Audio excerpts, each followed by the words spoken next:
Hi, hello, welcome back to Church School of Learning. Japanese Secrets of Life Part 9. இன்னைக்கு நம்ம பார்க்க போகிற concept என்னன்னா shuhari. Shu stands for follow the rules, ha stands for break the rules, ri stands for transcend the rules. So இது வந்து martial ஆர்ட்ஸ்லையும் அதுக்கப்புறம் teaching பர்பஸஸில் வந்து இதை மோஸ்ட்டாக யூஸ் பண்ணுறாங்க.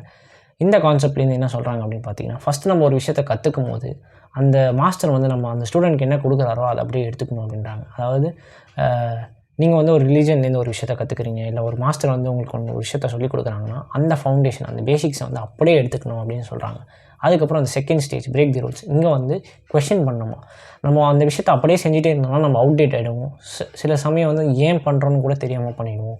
அதனால் கொஷின் பண்ணணுமா செகண்ட் ஸ்டேஜில். கொஷின் பண்ணும்போது நமக்கு நிறைய விஷயங்கள் புரியும், அதுலேருந்து சில விஷயங்கள் கற்றுப்போம் அப்படின்னு சொல்கிறாங்க. தேர்ட் ஸ்டேஜில் வந்து ட்ரான்செண்ட் ஆகணுன்றாங்க. அதாவது இப்படி தான் பண்ணணும் அப்படின்னு இல்லாமல் நம்ம ஓன் வே ஆஃப் திங்ஸை வந்து உருவாக்கணும்.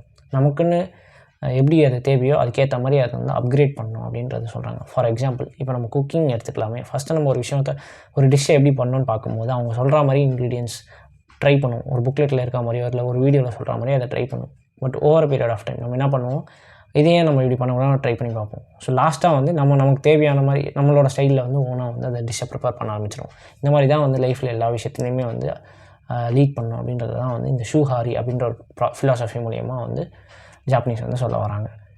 ஸோ இதோட வந்து ஜாப்பனீஸ் சீரீஸ் வந்து கம்ப்ளீட் ஆகுது. இந்த 9 எபிசோட்ஸில் வந்து உங்களுக்கு எந்த எபிசோட் இல்லை எந்த ஜாப்பனீஸ் ப்ராக்டிஸ் வந்து உங்களுக்கு ரொம்ப பிடிச்சிருந்தா அப்படின்றத வந்து கமெண்ட்டில் சொல்லுங்கள். Until next time, this is Ashwin from Jojo School of Learning. Thank you for listening.